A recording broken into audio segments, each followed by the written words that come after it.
you, Representative Tweedy. Excuse me, just 1 minute. Will you close that door, please? Thank you very much. We're going to switch up our presentation schedule really quickly because we are so very honored to have Senator Rich Crandall with us today, who is in the Arizona legislature, and I'll introduce a little bit about him, but he has a plane to make, and so we must be cognizant of his time, but are so grateful that he was here with us today. Madam Chair and members of the committee, we are all entitled to our own opinions, but not our own facts.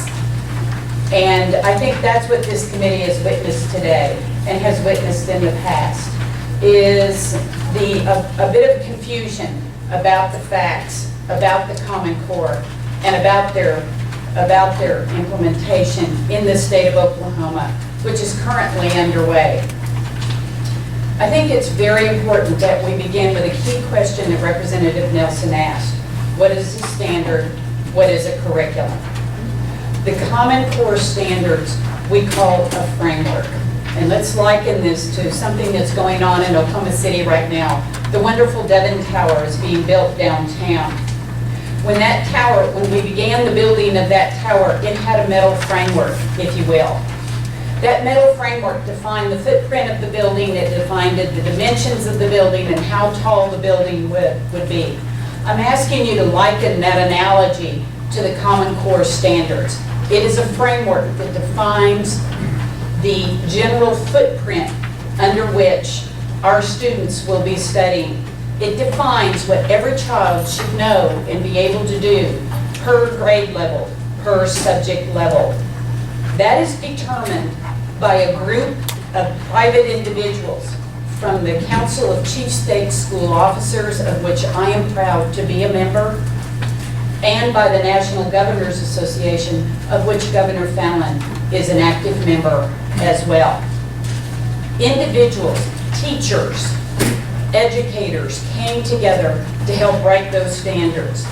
I talked about the individuals from the State Department of Education that were involved in that. I wanted to add that Carrie White was involved, who is our Assistant State Superintendent for Student Support, was involved in helping to write the math standards. One of our own teachers, Mr. Chuck Pack, the National Board Certified Teacher from Tahlequah, also participated in the writing of those math standards. And we'll get back to that in just a minute because I want to allow plenty of time for Senator Crandall to speak and for you all to be able to listen to him. So the standards are that framework that is being built, that is built for the Devon Tower.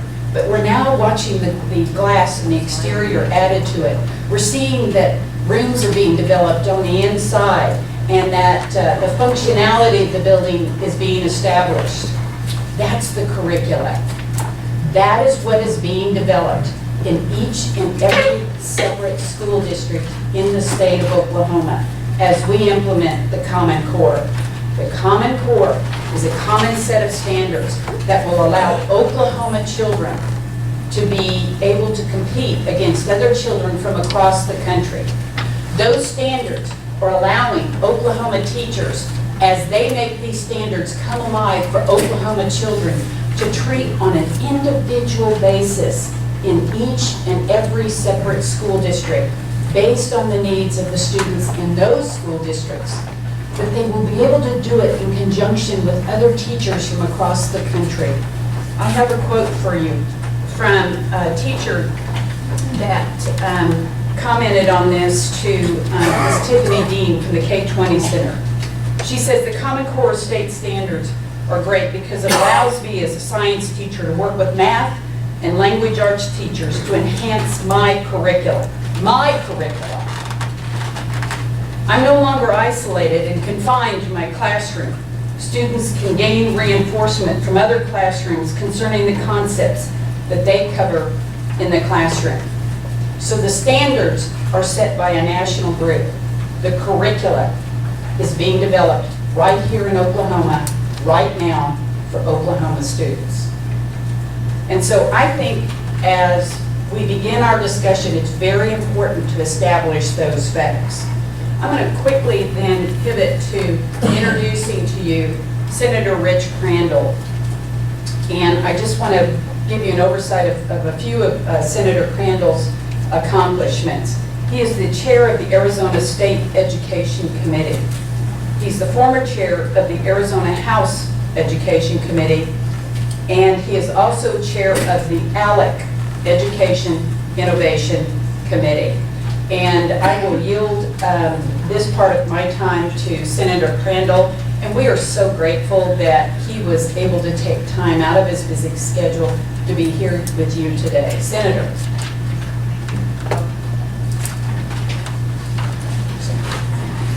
Thank you so much, Senator Crandall, for coming today, and we listen to you thoughtfully and appreciate it. Madam Chair, thank you so much. It's truly an honor to be here. If you're like me, we're a part-time legislature in Arizona also that is turning more and more into a full-time legislature with interim work. And I missed a consolidation unification meeting yesterday that I'm not exactly sad that I missed. We just keep going. But this worked out very fortunately. I was flying home from D.C. and when I had the opportunity just to do a layover here in Oklahoma. My college roommate was from Anadarko, so I've been to Oklahoma a few times. But I've got some prepared statements that I want to share, and then I'm happy to answer questions. I have a 7th grader that has a 2 o'clock play, and she said if I miss that play in Arizona, I am dead. And so that I appreciate your indulgence so that I can catch a flight home. Representatives, it is truly my honor to be here before you today to talk about the new higher expectations coming in 2014-15 for high school graduates, typically referred to as the Common Core State Standards. My name is Rich Crandall. I currently serve as the Senate Education Chair of the Arizona Senate. Now, when my wife heard I was going to stop in Oklahoma, she reminded me that I do not have the best track record of judgment when it comes to Oklahoma at the 27000 Fiesta Bowl. With 1 minute left, I said to my daughters, 3 of them that were sitting there, come on, let's beat the traffic. Oklahoma's got this game wrapped up. And as we listened to the best game in college football on the drive home, I vowed never to make that mistake again. But one of the reasons I stand before you today is to tell you about the strong commitment Arizona has made to moving forward with the Common Core and why we made that decision. Another reason is that unlike anybody else in this room, we are elected by our constituents to make the best choices for our children, and there's a very heavy responsibility with that election. Arizona is not unlike Oklahoma in many ways. Republicans enjoy a supermajority in both the House and Senate, and every single statewide position is held by a Republican.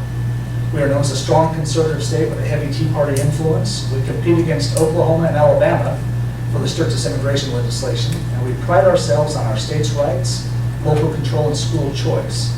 We have over 500 charter schools and 225 districts serving approximately 1 million students.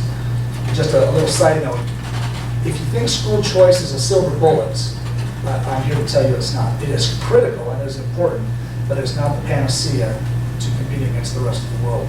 We've had school choice in a major way for 16 years, and as you'll hear me speak today, we're not where we need to be.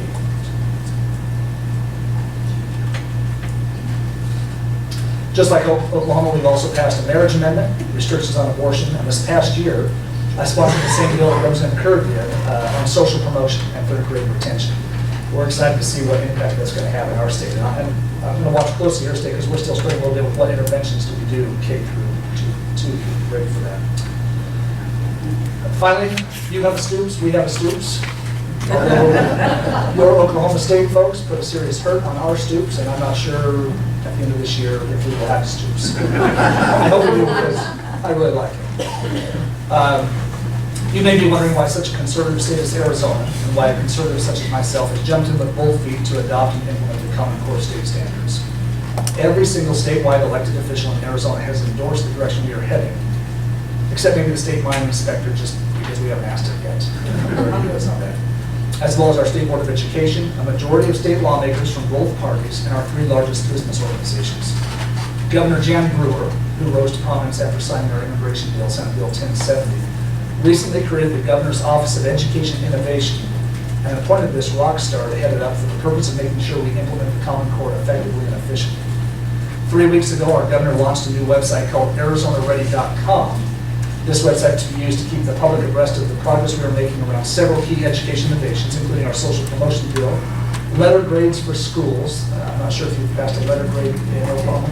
We've just implemented that literally in the the next 6 days, we will announce the grades for the first time. It's been fascinating to watch. A quality data system, and of course, the Common Core rollout.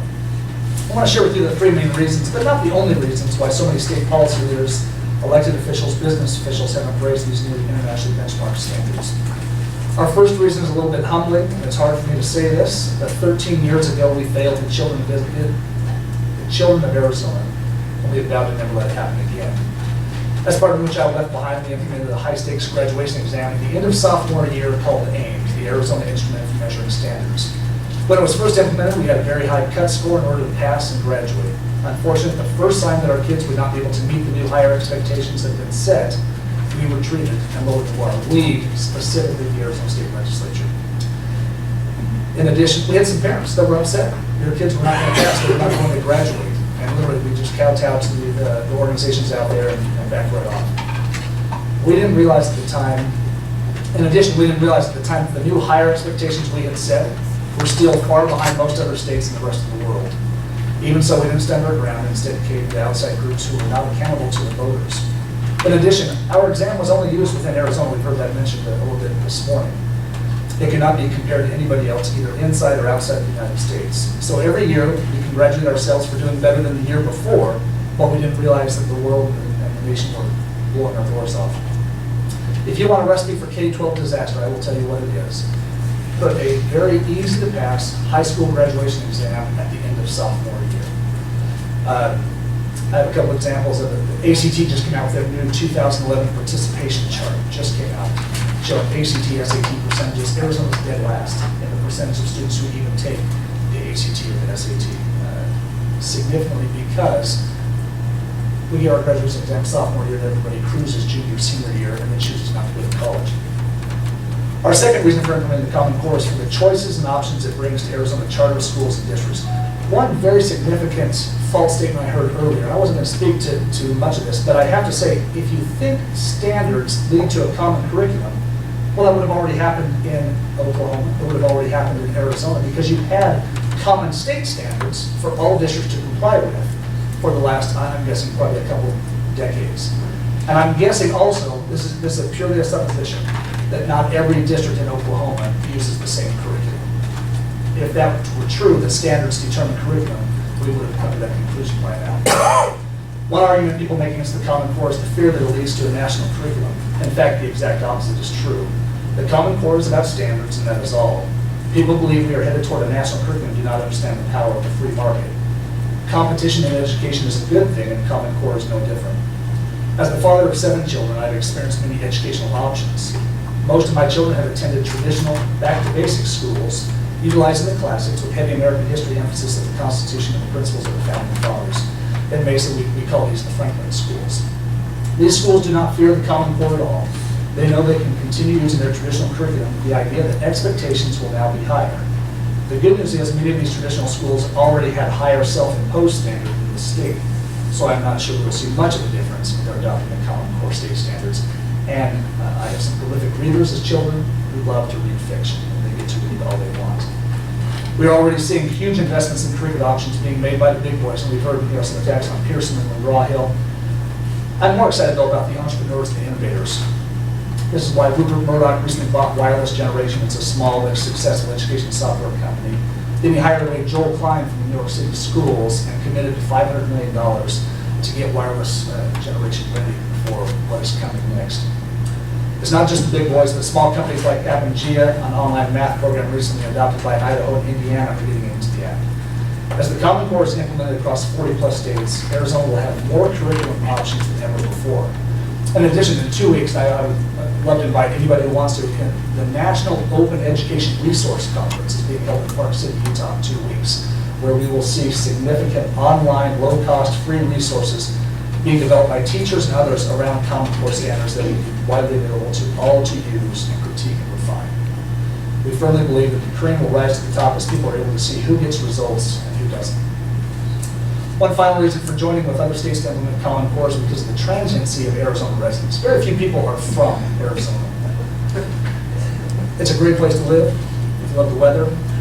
In a research study conducted by Dr. Bill Schmidt of Michigan State, he was able to show that not a single state taught math concepts in the same order. This creates a nightmare scenario with families moving across state lines all the time. In fact, one of the largest supporters of Common Core is the U.S. military. They are excited that for once, all these families that are being transferred across the country won't be lost every time they move. We have 5 huge military bases in Arizona. I understand that you have at least 4, if not 5, also very large military stations in Oklahoma. Of course, we believe in states' rights, but as more and more people migrate back and forth across the country, the chance of completely missing key math or English concepts is very high. This is not just between states, but within a state also.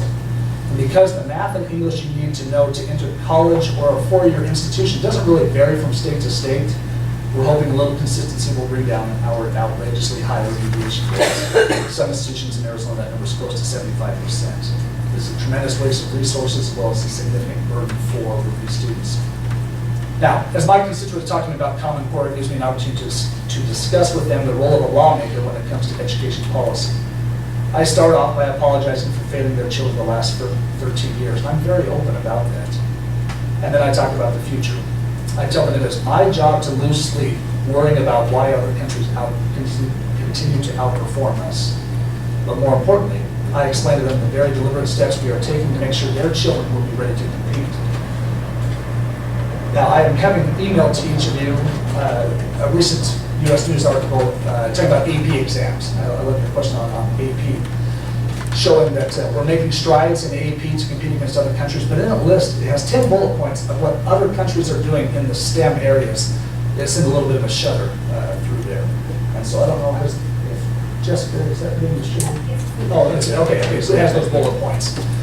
There is true competition out there. Anyone who thinks we can maintain the status quo and compete with those bullet points you read there is simply just burying their head in the sand. We cannot continue on this path that we've been on.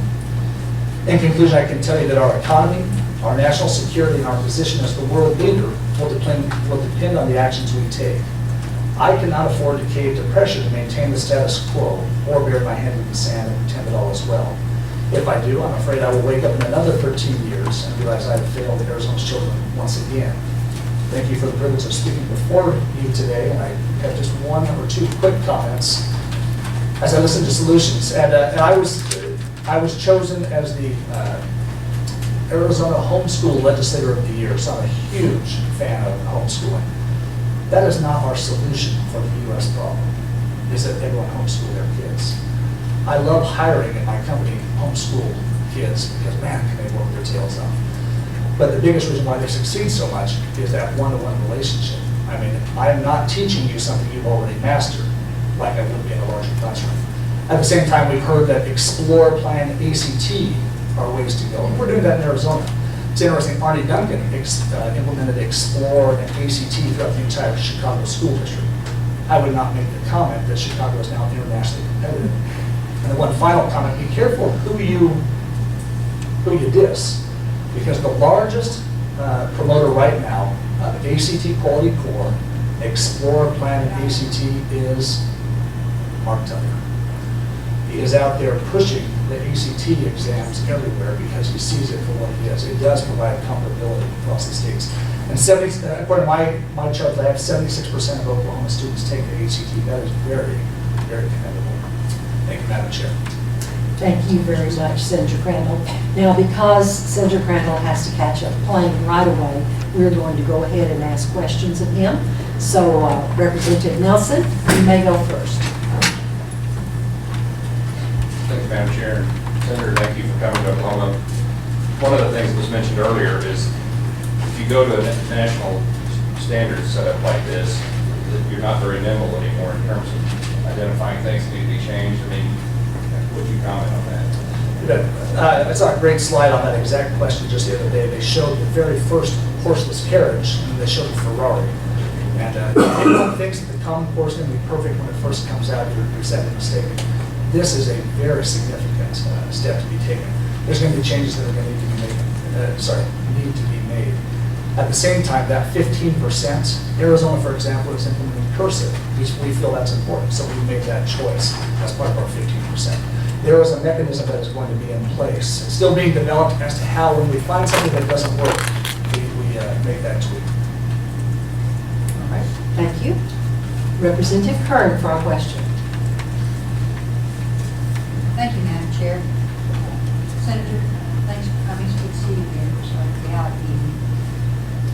two things.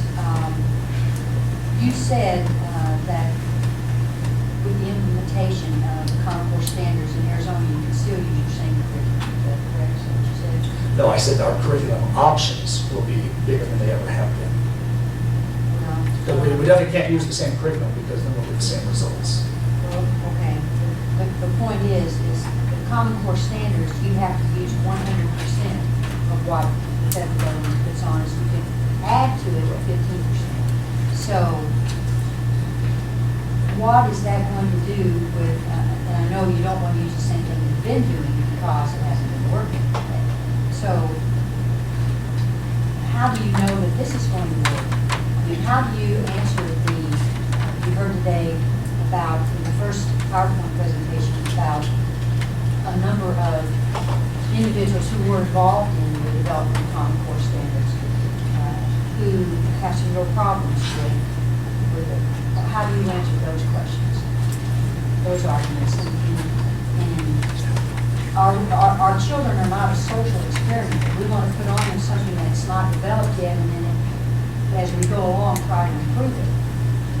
How do you answer those questions? That's a fantastic question, Representative Kerr. And the biggest challenge we have is that Arizona, just like you in Oklahoma, we could have raised our standards on our own over the last 25 years, but we didn't.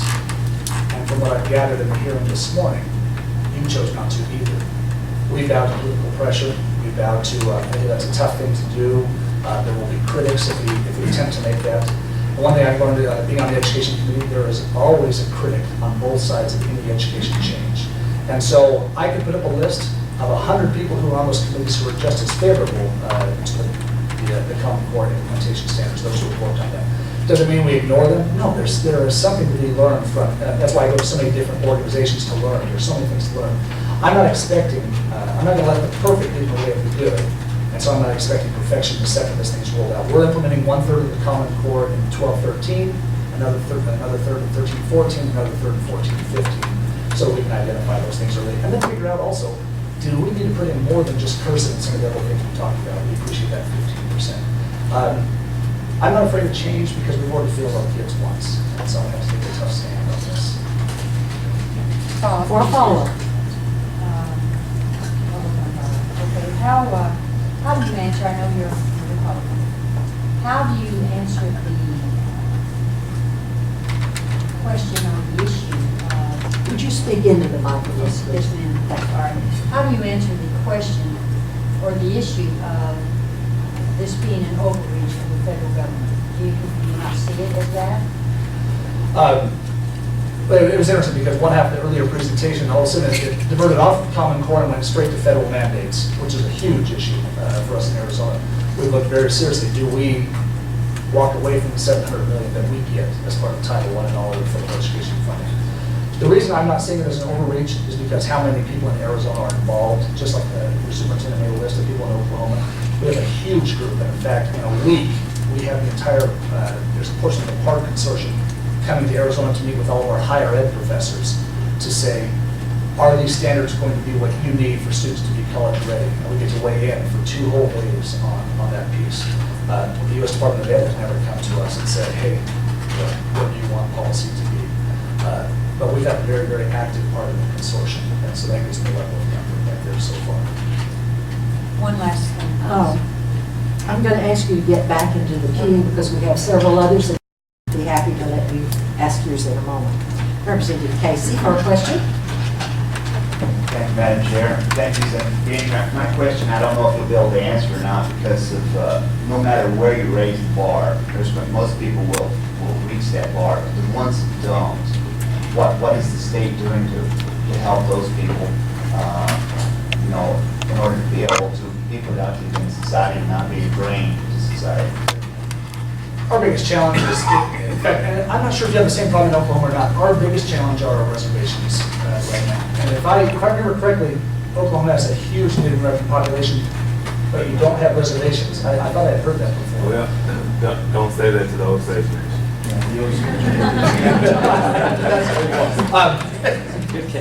You know what our challenge has been so far? We have not challenged kids. Very few kids fail our state exam at this time. We have we're a 30% dropout state. So right now, our governor, she put on her website that one of our top issues will be our persistently failing schools. The challenge is, we wanted to do something like what Louisiana did, where they had a recovery district, that if you fail for so many years, you have to go into the recovery district, and we have a real focus on you. It's been very successful in Louisiana, but you can't tell at Apache Elementary School, hey, we're not taking you over. You're talking about the ultimate in local control. And so the governor said we are going to, this session, any legislation her office brings is going to be on that. So I haven't seen it yet. I'm excited to see what happens. One of the big things that we're doing is we're making a huge focus on CTE in Arizona. Until recently, you could not take current technical education classes full-time in Arizona. You had to go and do your morning high school, and then you could go and dabble in CTE. The kids who are failing, we have a diesel mechanic program. We've got these 6 daughters. These guys in this diesel mechanic program get tatted and pierced and everything galore. I don't know if I'd let my daughter date them, but they are doing some of the most complicated math and reading in their diesel mechanic program. So it's a matter of aligning their interests with the skills that we need as a workforce. Representative Holland for a question. Thank you, Madam Chairman, and I appreciate you being here, and I certainly don't want to be a part of you being late for your challenge. Mr. History Teacher, I'm sure. I have 2 questions, if that's okay. Yes, it is. The first one of the concerns that I have, you might have heard me saying earlier, we're always changing. And so how are you going to address in the rollout? You said you're going to go a third of the time. In the rollout phase, you're still going to have kids taking tests based on the old ones and probably hold teachers and students accountable for the old ones as you're in the process of putting in new ones. How are y'all anticipating you're going to address the rollout phase and keep that accountability in place? You hit it right on the head, what we had to do in Arizona, because we just implemented letter grades at the same time we're making all these changes. And so literally for the next 3 years, we're running parallel systems. It's a nightmare. It's not what I would choose to do if I were a corporate CEO and taking a different direction. I never went dual. But just for consistency and comparability, especially when you're grading from one year over another, that student achievement, we had to run parallel systems. And so our state superintendent rolled that out. Yes. And as a second, and I appreciate that answer, because I think as legislators, we're going to be very aware that that's what's happening when we start seeing some results in one day. Second thing, I think you probably get both sides on this issue, Common Core issue. I think both sides would agree we want high standards, we want quality curriculum. But that in itself is not the only solution. I think an equal component, and I would argue even more important than high standards and quality curriculum is teaching. You can have standards to the moon, but if the quality of the teacher doesn't improve, you're going to get the same results as well. So how are you? I was hoping someone would bring that up. I want to go back to Representative. Daniel? Yes, she asked about Finland. There's been 2 major extensive studies done on Finland. The number 1 reason why they kick tail, it's where they get their teachers from and how they're compensated. That is like 80% of their gains is where the teachers come from and how they're compensated. They have larger class size than us. There's so many, government oversight, all these things. But it is that point you just made. So as you go through Common Core, as you implement these standards, or whatever you do, you've got to get to a point where you can evaluate teachers. Our data system bites in Arizona. We cannot tell you from, Walmart can tell you how many razors on the shelf. We can't even tell you if a kid comes to school for a solid month in Arizona. Now, we've been promised 2013 that we'll have something, but that data element that you're talking about, and we're very active with our teacher organizations in Arizona, both union and non-union, as far as that goes. All right, thank you. Representative Kennedy for a question. Thank you, Madam Chair. I guess as a former social studies teacher, I hear concerns about the social issues being controlled by Common Core or, the criteria. Would you address that? Do you sense that there is an agenda there that we would have to teach in the state as we accept Common Core? Legitimate question whenever new standards are being rolled out. As I mentioned, my children go to back to basics traditional schools. Actually, they're split all over the place where they go. That's something very important to me. My kids are going to learn this. I don't disagree with the statement that was made about we must have. Oh no, I'm sorry. It was Representative Kirk that made the comment about I want my kids to know about America, the greatness of America while we're here. I have 0 concerns. We do have several of our charter schools that have made an interesting point. They're still going to adopt Common Core, but they refuse to take any federal money whatsoever, so they have the flexibility. They don't do the National School Lunch Program, they don't take Title I money.